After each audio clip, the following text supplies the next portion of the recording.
Termizdagi Navro'z bog'ida Milliy qadriyatlar oyligi doirasida fleshmob tashkil etilyapti. Mazkur tadbir xalqimizning go'zal an'analari, urf-odatlari va qadriyatlarini o'zida mujassam etganligi bilan ham ahamiyatli.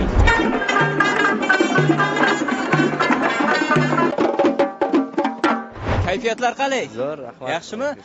Do'ppilarda, chiroyli bu choponlarda kelibsiz. Qaysi kuyni tayyorlab keldilaringiz bugun? Andijon polka, o'zimiz kuylarimiz, o'zimiz ijro etadigan dovul, shunaqa kuylar bilan kelganmiz.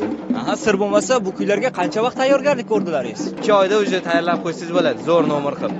Agar endi o'rganayotgan bolalar bo'ladigan bo'lsa, 5 oy, 6 oy vaqt ketadi. Mana shu boshingizdagi do'ppini, choponni kiyganingizda qanday o'zingizni his qilasiz? O'zbekligimizni his qilamiz. Mana shu bizani cho'ponlarimiz, shu qadriyatlarimiz shunaqa yoshligimiz, ota-bobolarimiz kiyishgan va biz ham bu narsani davom ettirishimiz kerak. Kayfiyatlaringiz qanday onajon? Juddiyam yaxshi kayfiyat. Bugun a'lo, mana bugun Navro'z ayyomini nishonlayapmiz. Barcha xalqimiz, elimiz, yurtimiz juda ham bayramga chiroyli, ko'tarinki ruh bilan kelgan. Mana bayramdek bo'lyapti. Rahmat, ko'z tegmasin, do'ppilaringiz, kiyimlaringiz juda ham chiroyli. Bugungi mana shu tadbirga qanday milliy qo'shiq tayyorlab kelgansizlar o'zi? O'zimizni Shayxontohur tumanining Tarona jamoasi bilan birgalikda Toshkentimning shamoli, qoralar, ashulalari, laparlarimiz ko'p. Ну, как обычно, у нас все проходит на достаточно высоком уровне, такие мероприятия. Наше вот сохранение национальных традиций, костюмов, танцев, инструментов, это вот, я считаю, это большая заслуга не только нашего президента, но и нашего народа, нашего узбекского народа. Это, в общем, я горжусь тем, что я живу в Узбекистане, вот так, скажем так.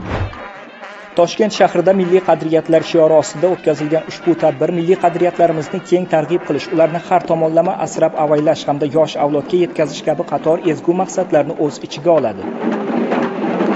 Toshkent shahar madaniyat boshqarmasi tashabbusi bilan o'tkazilgan mazkur tadbir doirasida xalq sayillari, milliy liboslar ko'rgazmasi, qiziqarli konsert dasturlari, teatrlashtirilgan tomoshalar va shu kabi ko'plab ko'ngilochar dasturlar yig'ilganlar e'tiboriga havola etildi.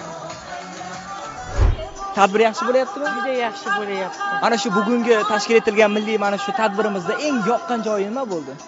Hammasi yoqdi. Til ojiz. Men ham Qirg'izistondan keldim. Shu tadbirni ko'rib 100 yasharga yashardim. Va kiyimlaringiz juda ham yarashibdi. Bugun qaysi raqs tayyorlab kelgansizlar? Chamanda gul. Qaysi raqs? Chamanda gul.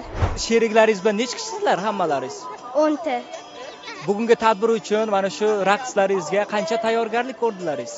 3 oycha bo'lsa kerak. Bugungi tadbirda eng yoqqan joyi nima bo'ldi sizga? Shu milliy kiyimda yurgan qizlar, bolalar hammasi yoqdi. Albatta, har qanday xalq sayillari va ommaviy ko'ngilochar tadbirlarni madaniyat va san'at xodimlari ishtirokisiz tasavvur qilish qiyin. O'tkazilgan tadbirda hududdagi folklor guruhlari, badiiy havaskorlik jamoalari hamda musiqa va san'at yo'nalishida faoliyat yuritayotgan yosh iste'dod sohiblari o'z ijodiy chiqishlari bilan munosib ishtirok etib, barchaga birdek bahoriy kayfiyat ulashishdi.